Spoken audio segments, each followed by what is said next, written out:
everyone, it is Chris. Welcome to the Bonner Breakdown. This is episode number 13 with Jeff Connolly from Bonner County Commissioner.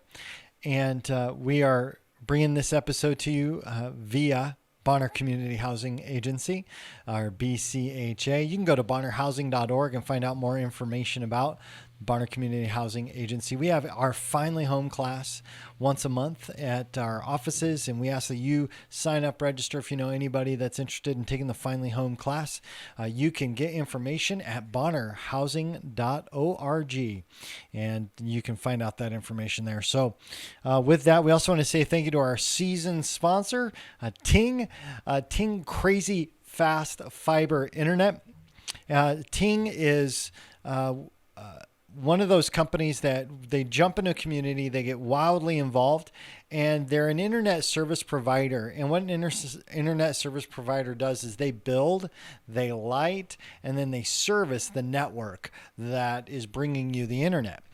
Here, we've had the old copper wire internet with DSL. Some of you have cable internet that comes over like communications cables.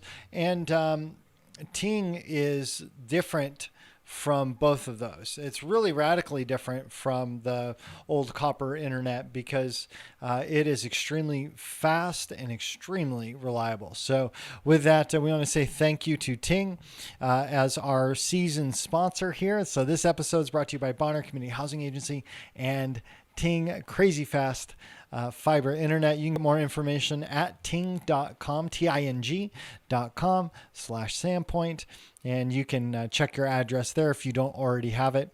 And if you don't, go ahead and register and you can get $200 off your installation there. Now, with that, we want to jump right into the best part of your day, the best part of your week, and that is the good report.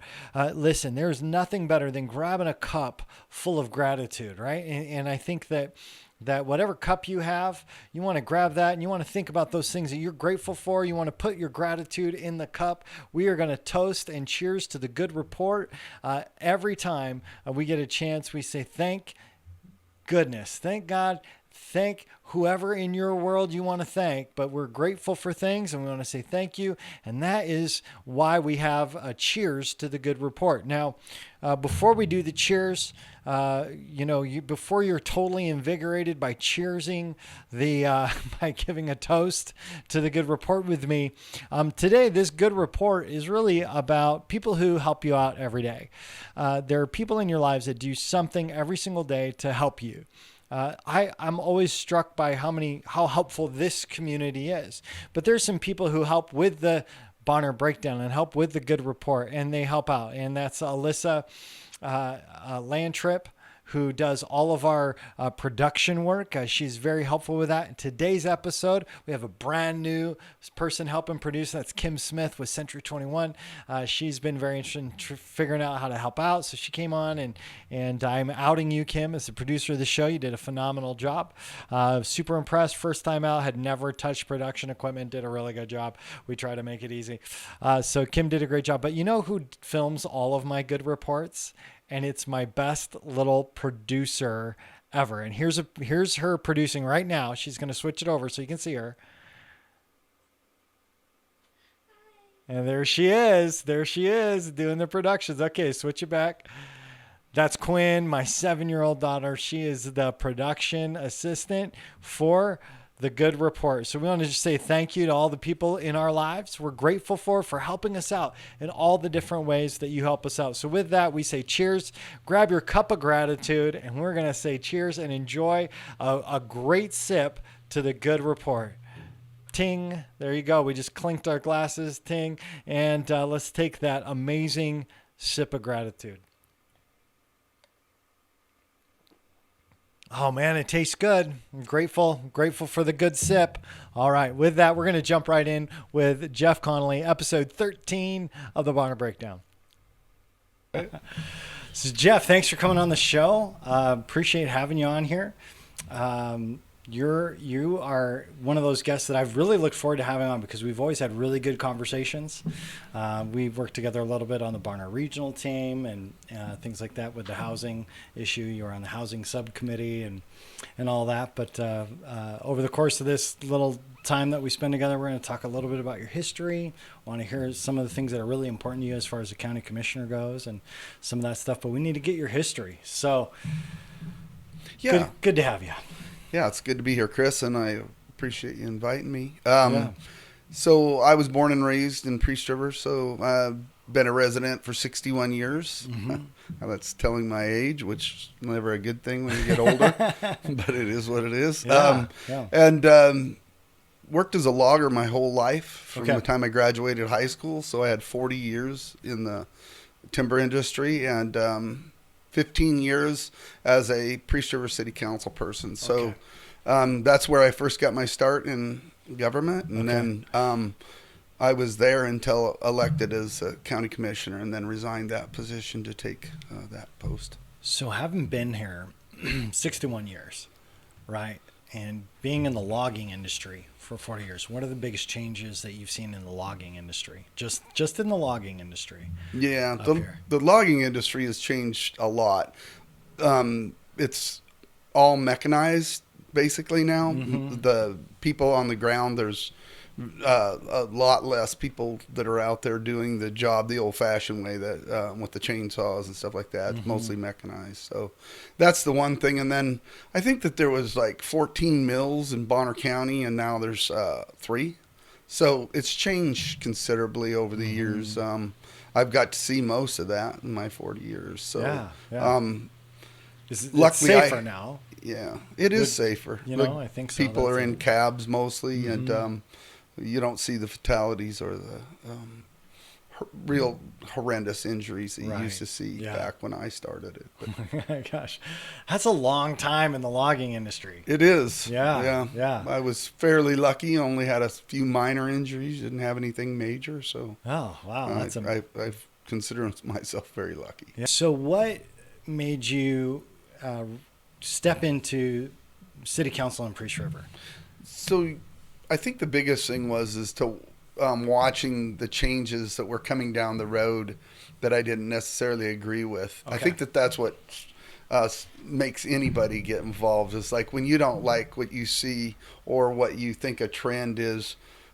In my opinion, a lot of new folks that didn't understand the culture of what Priest River had always been. Right. So it's trying to keep a little bit of the culture that's been there for hundreds of years, the logging, the lumbering, and to not change it into something that it wasn't. I think that was the first thing that made me get really interested and passionate about it. Plus, you always think you can do better than the other guy. So you step in and you hope for the best, right? Boy, isn't that the truth? Don't we do that? I think we all do that quite a bit, where we're like, if only I had a shot at that, right? Give me a shot. Yeah, that's interesting. What were some of the changes that you were seeing? Well, our industry comes under attack, the logging industry and the timber industry in general, quite frequently, and you try to want to give a different voice because you want to actually. I've spent a lot of time training and showing people what the new systems, how they work, the mechanical systems and what they can actually accomplish. So for me, it was like, that's not being heard. We're just talking, we're dwelling on things that were done years ago. Right. Rather than what's actually happening now. Right. Yeah. So that was, and there's been huge transformation of how that industry operates. Absolutely. Yeah. And that was part of what the whole idea is, to get the word out there. But for the council, I just saw a lack of people that had been in the area and knowing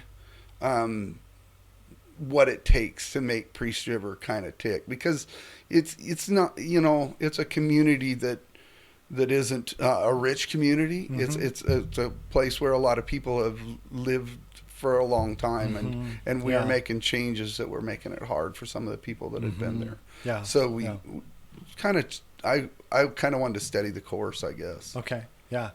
When you look at the changes in Priest River, what are some of the most notable things that you'd say, hey, you've lived there 61 years.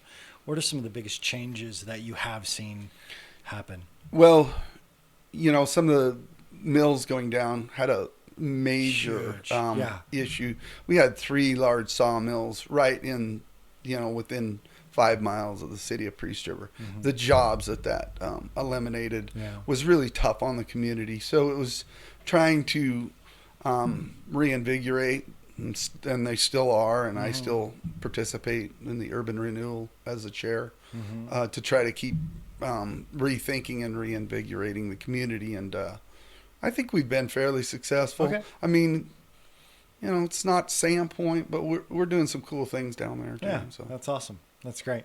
Do you have any big highlights from being on city council there in Priest River? Well, during my time, we did redo the water plant and put a new water tower in. So we have dual water towers, which helps with our fire fighting flows, which was something that had been for years. Wow.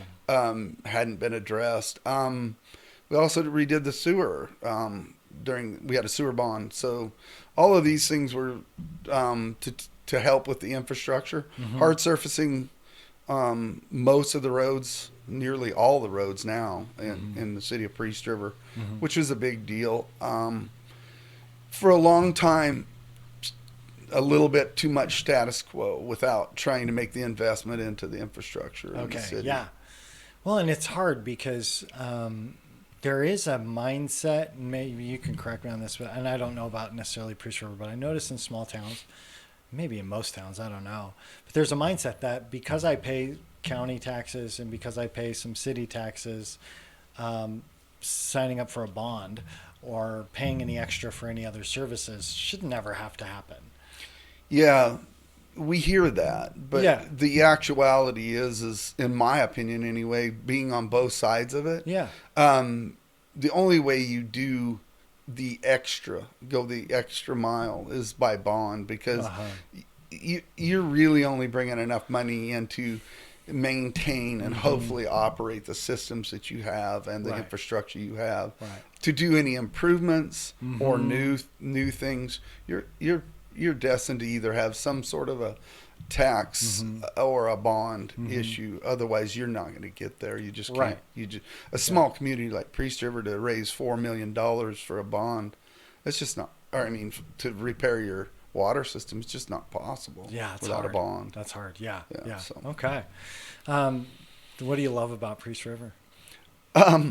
You can leave Priest River for a while and you can come back, and you could probably leave for 5 or 6 years, come back, and not much has changed. You might say, oh, there's a couple new things, but it stays the same mostly, generally speaking.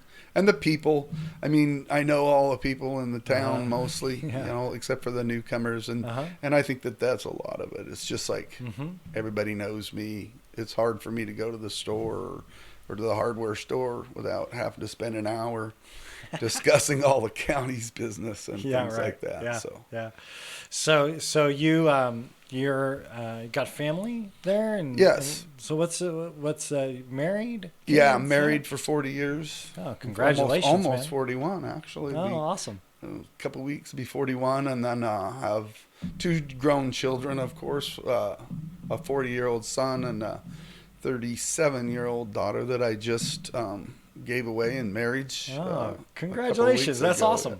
That's and great. 4 grandchildren. Wow. 2 boys, 2 girls. Yeah, So. awesome. It's pretty cool family. I was one of 4 siblings that we were all born and raised in Priest River, and my brother still lives there and owns Priest River Glass, and my 2 sisters live one in Post Falls and one in Hauser. So we're all still pretty close here. Yeah, that's awesome. That's awesome. That's great.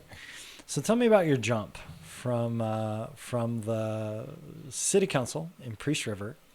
You move into decide at some point, I'm going to run for county commissioner for this region. What was kind of your motivation? What was happening? What were you seeing?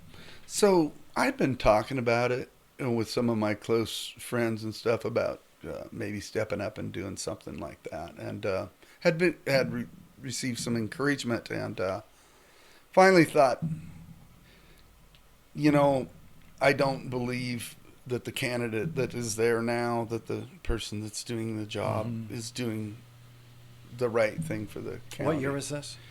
It was 3 years ago. Okay. So it was, Yeah. yeah, 16, 17. So I've been doing it for 3 years, and I'll be up for election this coming year. So, Okay. it was a 4-year term. The commissioner goes 4 years and then 2 years. 2 years, It's a yeah. rotating. Yeah. So I just, same old thing, kind of like what we talked about before, is I think I can do a better job, and I, hope to try. Yeah. Give it a whirl and Yeah. see what I can do. Was there any specific issues that you felt were really important that needed to be addressed? Yeah, one of the things that I thought you could see was the employees and having what I'm going to call happy and content employees.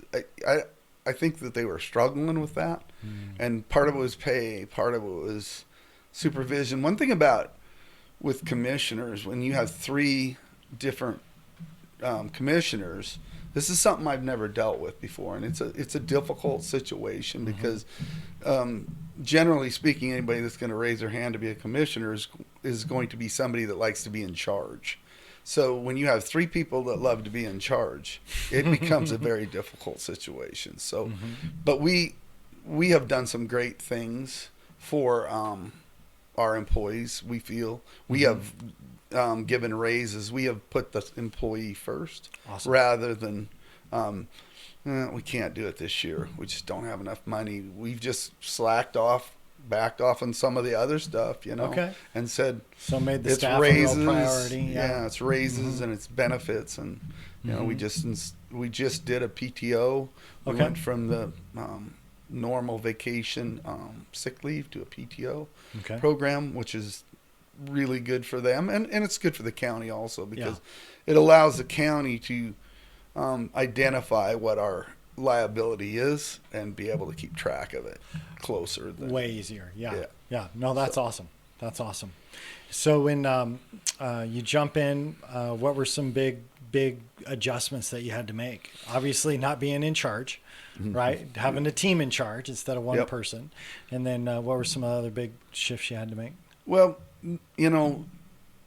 Glenn Bailey was there when I got there, so Glenn was a good mentor. So because calm and not doesn't act quickly or Yeah. irrationally. He's just was solid, So that was a great thing too, to be able to work with him and under him, and as he was the chairman 2 years, the first Right. 2 years I was there. And he just recently left. Yes, Right? And a year ago now. And Steve Bradshaw got elected Yes. into his spot. Okay. Just the difference in the hierarchy and trying to work together and try to accomplish everything and still all get along. You're not going to agree on everything, and you shouldn't. Yeah. You wouldn't really want that. But yet, I think we agree still, even on about 90% Sure. or even Yeah. more. Every now and then there's that thing that we can't get through, and usually it's me that says, I can't agree to that, and I'll vote no. Yeah. But generally speaking, we work our way through it. Yeah. Yeah. So what are some of the kind of, what would you say are some of the big issues that you're looking at and that you're feeling pretty passionate about right now in the council? Well, growth is a huge issue. I Okay. mean, Yeah. Bonner County, doesn't matter where you are in Idaho, you're being hit with huge amount of growth. Yeah.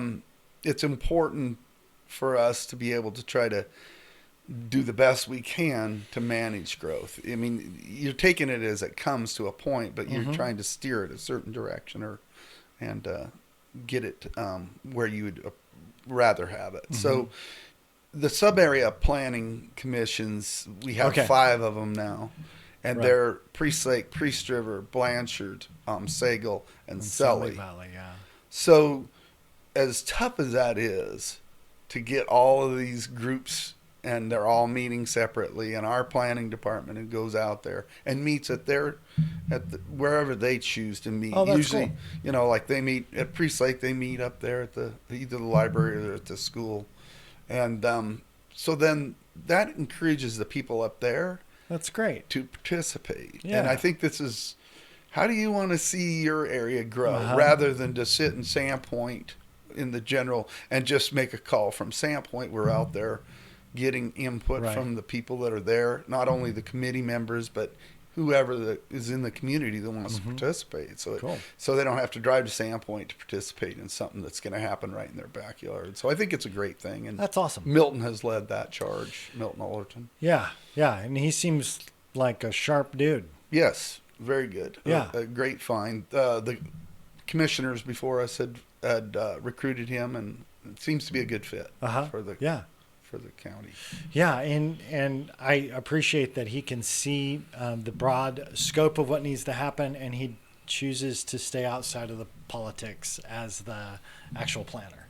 Yeah, the best he can. Best he can. Well, Yeah. I mean, you got to deal with it, obviously, but it seems like he does a pretty good job. Yes, I think of so just- too. And one of the things with Milton and his team is they're not afraid to take on a lot of the things that have probably have been, the can's been kicked down the road a little bit. He'll redo the comp plan. He's looking for problem areas that we continue to have issues with, and he addresses it. And it's sometimes pretty painstaking and pretty painful to make changes to the comp plan and to the different things when you're ahead of planning. Well, and it seems like most people don't want anything to change. Yeah, except for when it affects them. Right. What we see is we don't want that change. We want you to leave it the same because, and then you say, well, what about this? What about that? And then it's like, ooh, yeah, wait a minute. Yep. You know what I mean? Yeah, you can totally. explain it to them and usually get through it. Okay. Right off the bat, it's usually like, oh, we don't want any of Right. that. But Yeah. usually if you can sit and talk to them for a while and give them the facts, you can usually get through it. Yeah, that's good. That's good. How would you characterize the county's relationship with its departments? You got obviously you've been working on staffing.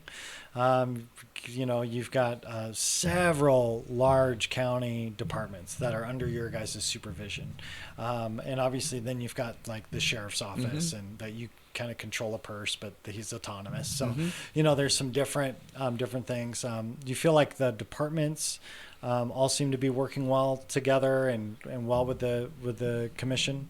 Not that I've seen anything. I'm just curious. Yeah, I think that all in all, we have really stressed that working together.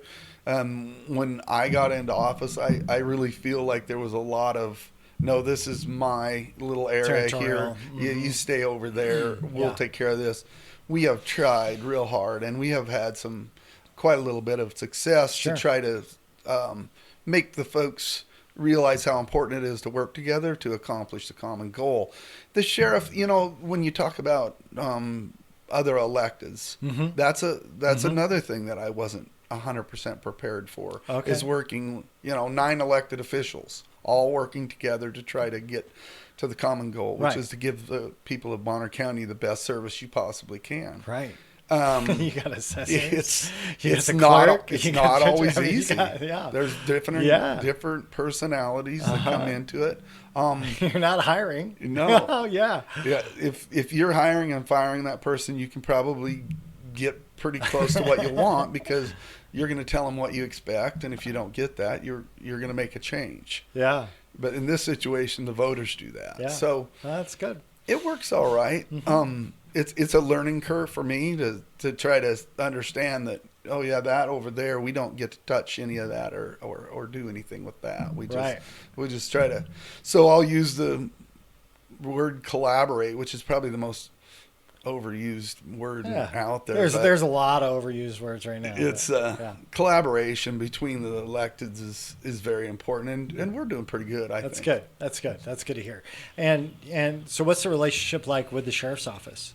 It's pretty good. Okay. We have worked real hard to get our deputies at a wage that is comparable to other. Okay. I know that's been a hard. It's been a hard battle. Yeah. We really had to make some adjustments, and they're painful in the budget, but it had to be done. We were losing so many of our sheriff's employees, deputies and different things like that, that by the time you retrain them, get them through post, and then lose them, it's super painful. Yeah, people don't understand the cost of turnover. Right. I mean, we have to deal with that with our school districts. We have to deal with that, when we deal with the housing issue.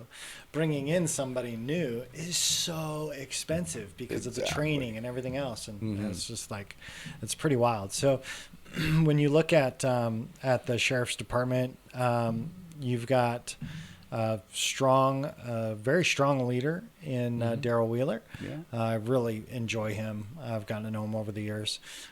Just such a gentle person. Yep.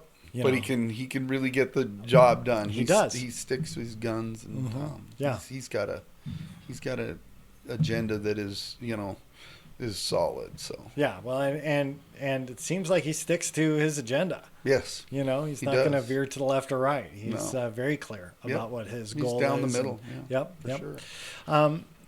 So when you look at the relationship between you and Dan and Steve, don't want to get you in trouble as far as airing any dirt or anything, but it seems like you guys do a pretty good job, communicating in the meetings. And I've only sat in. I've been to a bunch, but I've only sat all the way through on your Tuesday morning meetings. I used to come and pray for those as in that pastoral role, and I'd stay for a while and get some updates on what's going on. Been to some specialty meetings, some special counsel meetings here and there. Seems like you guys seem to communicate pretty well. How would you describe the relationship? So yeah, I think so. And we do have disagreements. There's no doubt about that. Yeah. We're all always not on the same page. No. But we get through it and get beyond it. I mean, we don't get hung up on it, and we don't let it bog us down, because we have so many things that we need to accomplish. Yeah. So we don't agree on something, and it comes down to a vote, and I vote no, say, for instance, and the other two vote yes. So be it. It is what it is. It is what it is. The majority rules, and I move on, and everybody else does too. Yeah. So I think that's important, that we've learned, even if we don't agree, to try to stay focused on what the bigger picture. No, that's really good. It's really good, because you guys have to have your arguments in public. Yeah, true. You don't get to have oh, hey, let's go talk about this afterwards or in a different room. Yeah, let's go have a caucus and talk about all the different things. It's all out there in the public. Yeah, and there's some things that are saved for executive session, but that's not the course of business discussion, right? Those are specialty items that go into executive session. One of those things that I think has gone into executive session is the discussion about, the funding for the lawsuit. Sure. Right. And some people have been pretty, kind of like, how much is that going to cost? And where's this going? And seems like all that's being held pretty close to the chest as kind of a maneuver, at least not a maneuver, but a strategy. As far as how much are we willing to spend, we're not going to tell you how much we're willing to spend. For me, it totally makes sense to do that, regardless of where you sit on the issue. I think anybody who's gonna fight a battle or a case would do that. So what's your take on all that with the city county lawsuit? So, I can't say a lot because it's still pending, but I want to first say that none of the commissioners want to see the festival damaged or put out of business or anything like that. What we're trying to do is get ahead of something that might be coming down the road that will be a much worse and bigger issue than what's in front of us right now. Okay. So the whole idea was to hopefully get it in front of a judge, just to hear it and say, this is the way you should move forward, because obviously we have differing opinions on what the law says. Correct. Yeah. I mean, the city and the county are differing, and it's about the law. It's not about the Second Amendment. People are trying to make it about the Second Amendment, but it's about the state law. So for me, as usual, I want to just sit down and talk. Let's just sit down and talk it out and see if we can find a way to both say, yeah, that makes sense, and I think that we should move forward in that direction. Obviously, that's not the way this went, and for me, it's painful to see Bonner County in a lawsuit with our biggest municipality. It's non-productive. It's just it's something that we should never have to do. And as far as the money and the strategy and stuff, we have attorneys, we have our own attorneys, and we have some outside attorneys that are telling us and advising us what we should do. I don't necessarily agree with that. I think this is taxpayer money. I think that we somehow should be able to release not exactly what we're spending on each and every case, but we should be able to release what we're spending. I kind of want to go with let's get a spreadsheet out there. Okay. This is their money. We're spending their money. We're making a decision that is affecting the taxpayer. So let's just do a spreadsheet with just clumps of money, like say different categories that you can just put 4 or 5 categories and say this is how much money we're spending on each one of these categories. It doesn't define it as this is how much money we're spending to defend this or to fight this. And I think it's important for voters to remember that they put the power of the purse in your hands. Yes. They really did. They said, we're going to entrust you with the money. Right. But and that's, you're still accountable for that. And the place you're most accountable is at the ballot box, right? And of course, if you ever misused that money or did something illegal or anything, of course, there's other remedies. But dealing with this lawsuit doesn't seem to qualify for any of those things when people bring that up. They're misusing the money. I think it doesn't seem like you're qualifying for a misuse, but they do need to remember they elected 3 people who made a decision, and this is where it's going. Correct. Right? And we're very cognizant of that. We're always trying to say now, okay, where does this end up if we don't do something? And are we, so we want to be as transparent as possible. That was one of the things that I kept harping on when I came into this. It seemed like, hey, I don't know that you're being as transparent as you can be. Seems like some of this stuff is being decided behind the scenes. And I think at the time with the HR stuff, right? Wasn't there a lot of stuff that was happening behind the scenes that could have been brought forward? So it's really interesting because what's the Attorney General of the state say about this situation? Have we gone there? We did. It's a funny thing about the Attorney General. They don't like to be drug into something that they consider a political issue. And this could be considered somewhat political. Okay. There's 2 different sides, and a lot of it is politicized. Okay. They tend to say, this you're going to need to rely on your prosecuting attorney and and your civil attorneys because they're kicking it back your way and saying no, we're not stepping into this. Now, there's a lot of folks that would like to see it go up the chain of maybe to the Supreme Court and see a decision made that clarifies it forever and like that. But I think it's more of a, at the end of the day, I think it's going to take legislation to clear up it's all about public land, whether, you can break that bond between public land and a private to a leasing. Exactly. Right? And the actuality is I'd encourage it to try to be on private property so that they could do whatever they want. They want to ban guns, or they want to ban alcohol, or they want to do whatever they want to do. That to us seems like a fairly decent solution also. Yeah. Okay. So, it's interesting because I don't know, I'm just thinking that we often find ourselves in curious positions. And the way through this issue could have gone a lot of different directions. The route that it went will ultimately probably, from come down with some type of ruling from a court, I would imagine. I don't imagine that this would end up in any type of settlement, any type of, like, do you see this with the lawsuit the way it's going? Do you see it coming out any other way than judgment from a judge on this particular issue? Well, I always have hopes. You know what I mean? I mean, Sure. we're here to try to come up with a solution with differing opinions of what the law says. And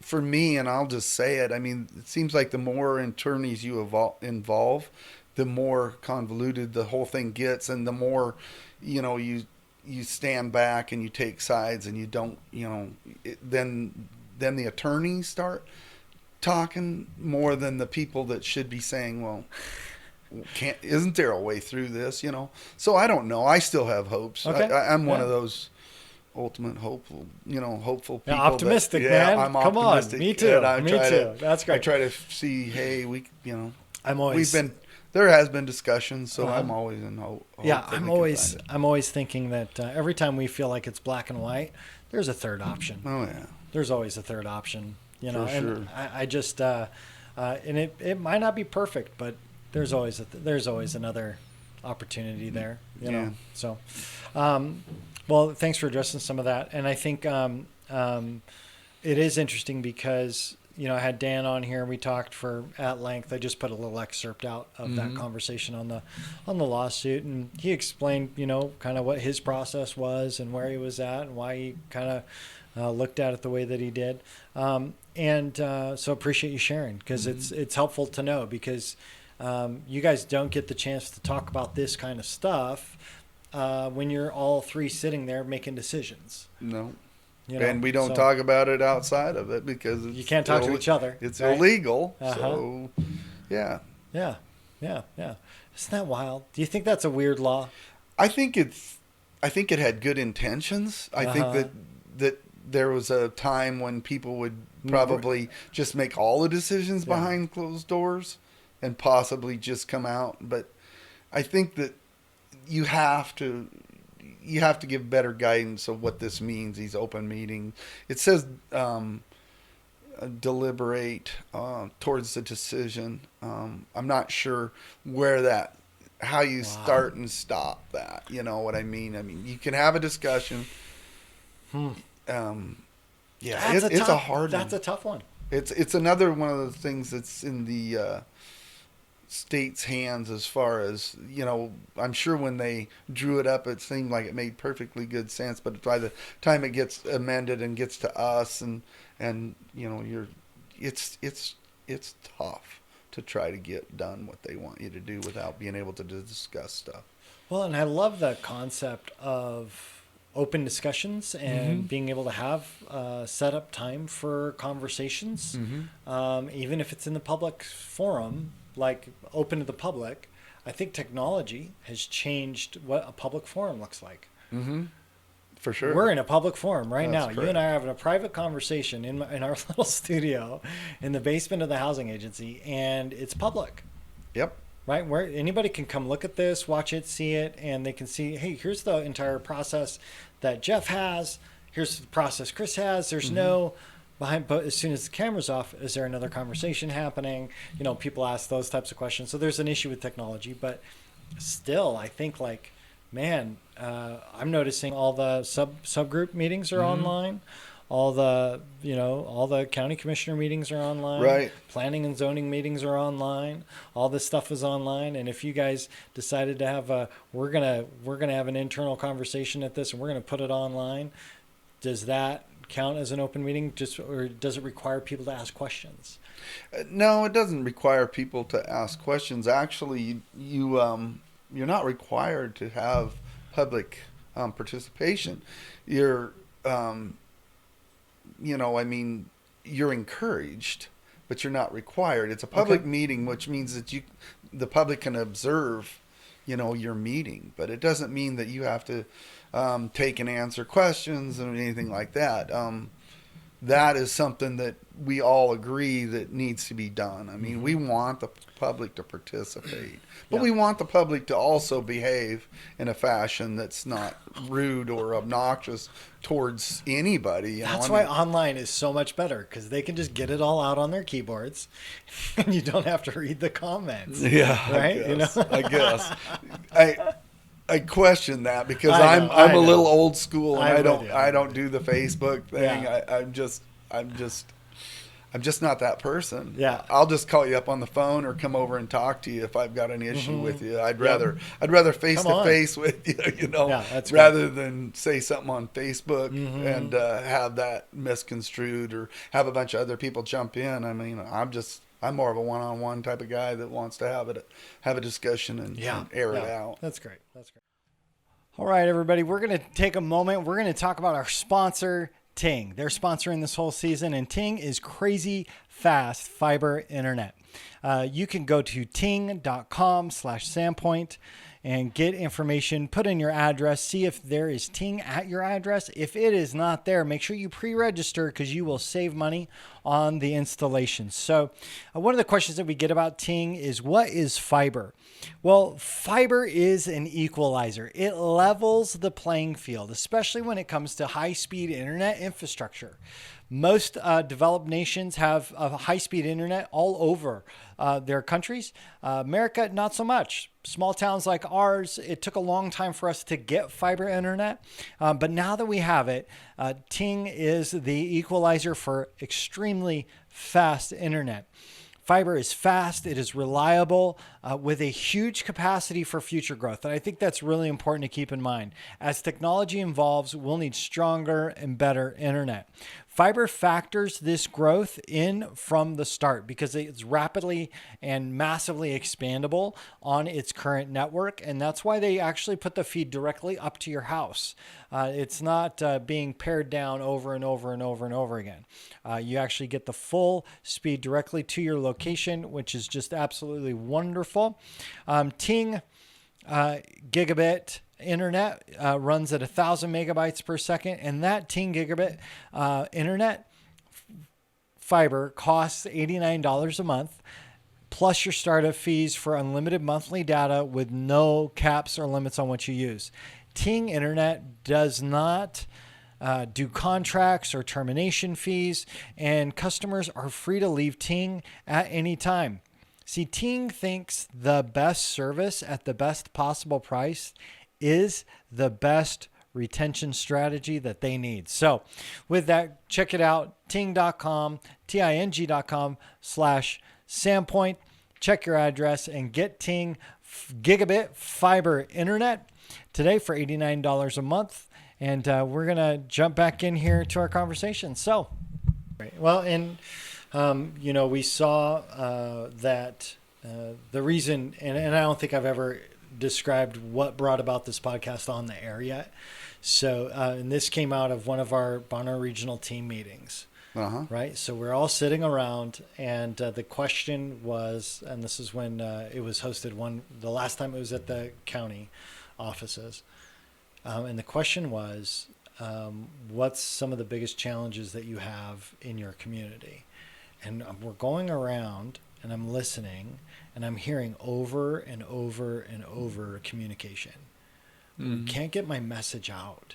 I can't get like that issue that's here. Like nobody pays attention or shows up to the meetings. Nobody actually knows what that thing means or what it's for. They just either see a price tag or and it was from planners, commissioners, mayors, like everybody in this room that was there and the stakeholders going, hey, we got a problem. And I just been watching some podcast interviews and I thought, I wonder if we could do something like that. And I think you were there when I asked. I'm sure I was. Yeah, I said, hey, if I put together an hour long, like sit down, if you've got a big issue, you've got something that you want to actually explain or talk about, or we can have a conversation about it online, or have I'll sit between two people in a debate, we'll make something happen. would that be of interest to you? And every hand in the room went up. Not a single. And I said, okay, well, we'll see what we can do. And we raised like $8,000 in 3 months and started building the studio. You know, it was just amazing, because it seemed like the demand was really high. So we were actually sitting in a room for the sake of communication between all the major stakeholders. And of course, we've kind of put that on pause. It seems like we've put the regional team on pause for that. So what did you really enjoy about that concept? Because I know that you attended all the time. You were involved in subcommittees. So what did you really like about that regional team concept? Well, I think that the one thing that it did more than anything was it brought a bunch of different groups that were all doing something, and half of us didn't know what the other one was doing, and Right. we had ideas. Like, there was a lot of discussion about stuff you were already doing. So it's like, Yeah. hold it. You need to. As a matter of fact, I tried to point somebody your way the other day. Oh, awesome. That came into my office. That's great. And he said, "Oh no, I was just there." Okay. And I said, yeah, I know exactly who you're talking perfect, about. Jeff. Yeah. Yeah.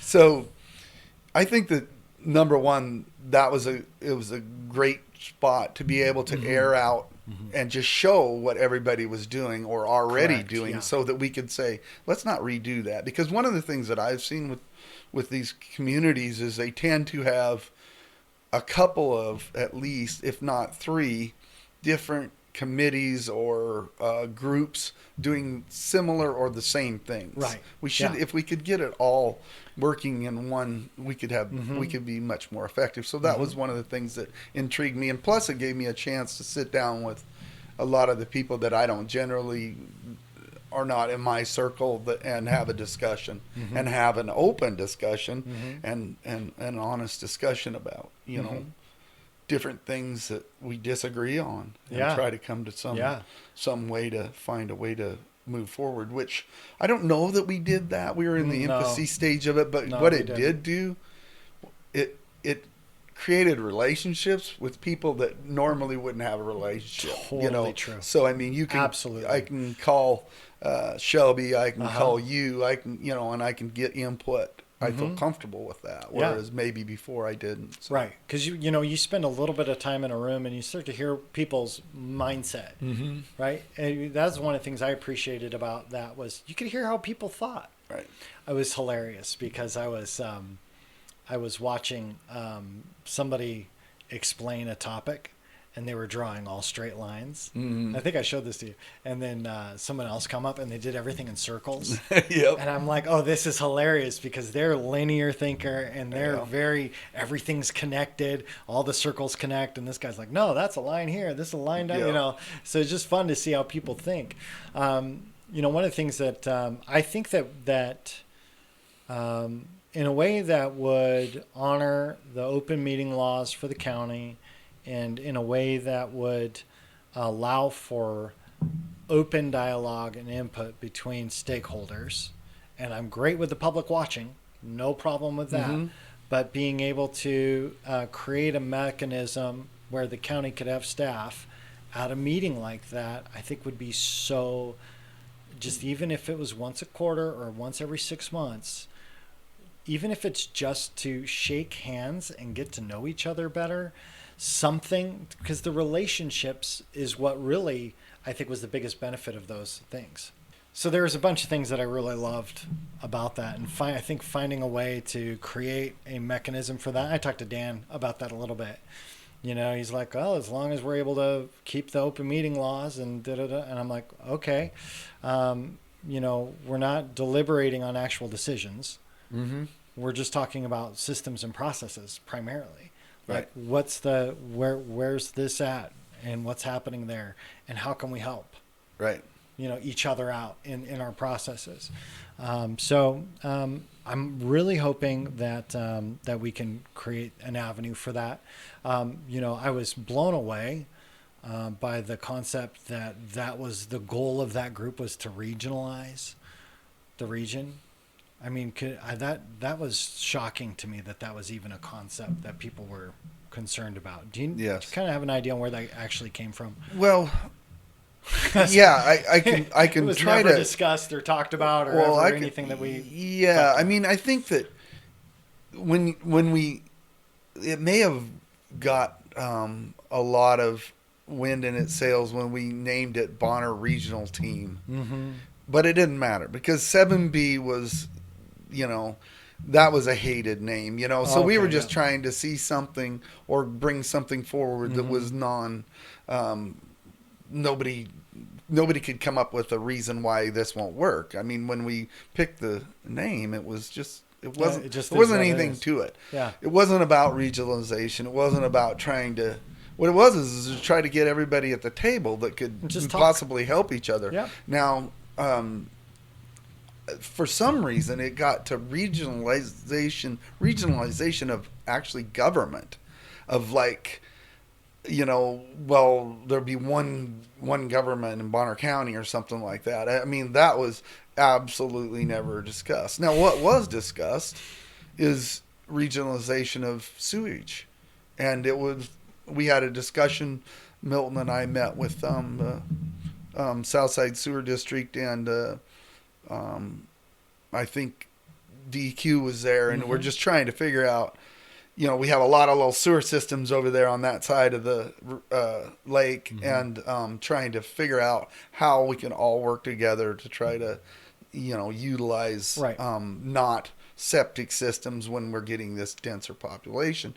If that's regionalization, then I'm sorry, but I'm for it because I Right. think that makes Right. more sense than Well, that everybody trying to do their own thing. yeah, infrastructure is always easier to do in larger groups Right. than in the small. And it So, makes yeah. sense. I mean, if you can take thousands of septic systems that are actually, you know, fairly congested Mm-hmm. anymore on Mm-hmm. those Yeah. more urban type settings over there and put them into a system and get that sewer treated and tested before release, that's a much better solution. And if it means that a lot of these little communities have to work Mm-hmm. together to make that happen, I'm all for it. Yeah. So, I Yeah. mean, I draw the line at there's no way I want to see our governments, the municipalities and the county or anything else, commingled to try to, you know, have one Right. government. That's we're all independent. I mean, Yeah. There's. It's not even a hint. There's not even. no, There wasn't no, even a hint that of any of wouldn't that. that would never work, and Yeah.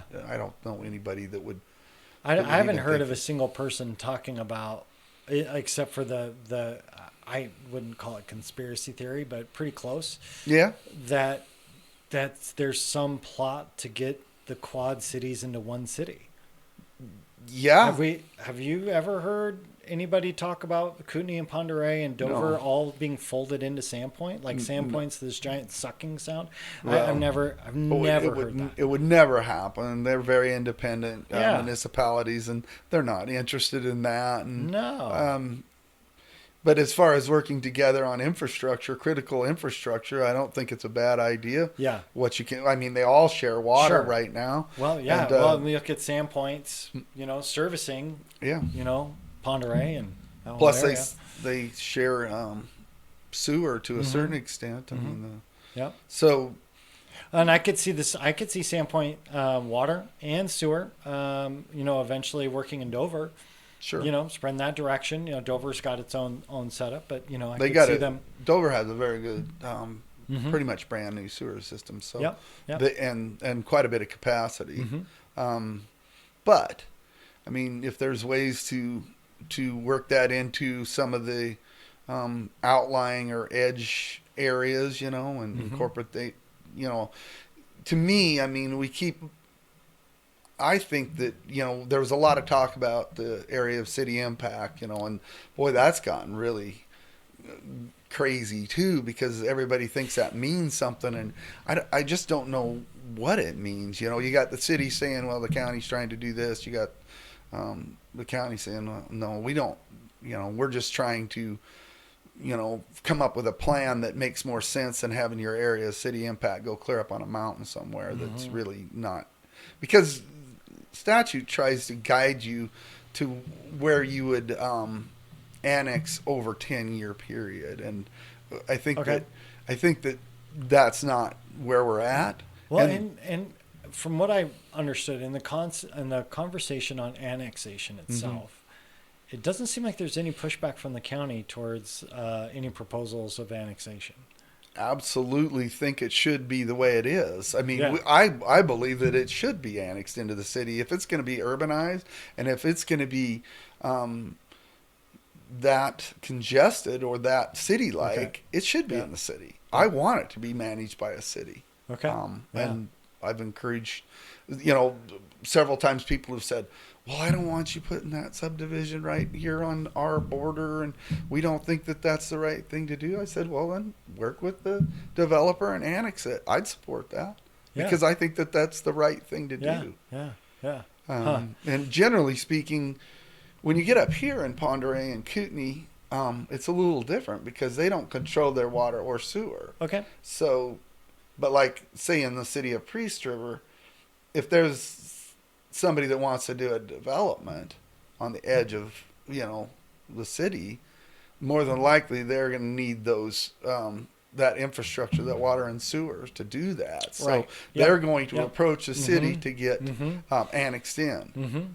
Mhm. So it's a little different with Kootenai and Ponderay, but Mhm. and they've voiced that several times, which I do understand that Mhm. more Totally. now Yeah. because at first it was like, well, you guys control it, and they said no, we don't have any. They can go out there and they can pick those people up and never get annexed into the city, but obviously any kind of density like that, we want to be in the cities, or I do anyway, and I Yeah. think Milton thinks that's the right thing to do. Okay. Yeah. Good. Any other hot button topics? Well, there's always a bunch, but I can't. Anything that you want to clarify or that you felt like, this is something that might be getting misunderstood pretty poorly right now? Yeah. Well, I don't know. There's always something that that's being misconstrued, and that was another thing that we talked about in BRT that I brought up. Mm-hmm. That it'd be nice if somebody could grab all the information that's out there. Like say whether it's the county's doing this or the city's doing that, and then just proof that and say, have a clearinghouse of a website that says, no, this has been checked out and this is the facts. It's actually, this is the way it stacks up and this is the truth to that. That would be so helpful, because what happens is with social media is we just get creamed and a lot of it isn't factual. And and then if somebody gets on there and tries to dispute it, it's like, well, yeah, they're just trying to make it sound right for themselves, but in the actuality it's not factual. So that would be a great help if we could. 2017, the word of the year was post-truth. Yeah. It's like we're in an era where people will selectively choose what to believe. Yep. We will selectively choose what supports our bias, what's the information that supports the way that I think today. And that seems to be the primary what's happening with the polarization and everything that's happening, whether it's social media or we're just watching an impeachment trial where both sides are telling each other, you're lying. Exactly. You're lying. Well, you can't both be lying. There's truth somewhere in there, right? There's an actual real true thing. Now, it might not, neither might be what you want, Right. but that's just the reality. I think that I'm really hoping, me being the hopeful, optimistic person like you, Jeff, I'm hoping that we see some changes in that this year. I'm hoping that we're able to, everybody can talk themselves back off the ledge a little bit and their bias and go, okay, I really want to know what's actually real, what's actually true. And maybe I don't like the answer, but maybe that's what it is. I have to do that all the time, but it's challenging. It's probably the biggest challenge we face. We spend a lot of time putting out fires that if the people just knew the truth or went out and researched it before repeating it. Because what happens is once they've heard it or once somebody's told them or they've read it, they just repeat it as fact. Nobody does any background. Nobody checks into it. Nobody proofs it. So we spend a lot of time just trying to calm people down and say, no, that's not what happened, and that's different things like that. So I'll give you a good general rule that I learned in the 2016 election. If I heard somebody said something that to me was like, that didn't sound reasonable. Like they said something, somebody says, oh yeah, this person said this. And I'm like, are they insane? Are they like, that doesn't make any, I'd actually go watch the video. Yeah. I'd go watch the whole thing. And I'd be like, wow, that hot take was really not a hot take at all. That was just somebody spinning pretty hard on their opinion because they didn't like something. And so, I tend to, like, for example, whenever it comes to like right now with, here's what the impeachment articles say. Oh, no, you know what? I can download them off of the government website and read the whole thing. Good for you. Okay, I can read that whole thing. And so I do all of that, and it takes more time to do it. And thankfully, I'm in a season of life where I got a little bit extra time. I'm taking a little sabbatical at church and got some time to read through all the stuff, which is great. But otherwise, you have to like do a quick review. But I started doing that in 2016 because I'm like, the world is losing its mind right now. I can't even see straight what's actually happening. So, and I think, this next election cycle is going to be the same. And you get to be part of it, my friend. Yeah. Are you actually running? Yes. Okay. Yep. So you've made the decision. You're going for it? Yeah, I threw my hat in the ring. And I hope to serve another 2 years beyond the year I have here, just to try to wrap up some loose ends. And I believe we've done some good things. Sure. And we'll continue to, Yeah. we've worked real hard to make the county more business-like. I used to say we're going to make it run like a business, but I don't quite do that anymore. That's not possible, but more business-like, and driven by common sense instead of a rule book or something. Let's think about this. Let's think it through. Let's make decisions based on some common sense. Move on. But that's good. The part where you're saying about truth and researching all that, that's just brutal for me to read some things that supposedly I said, or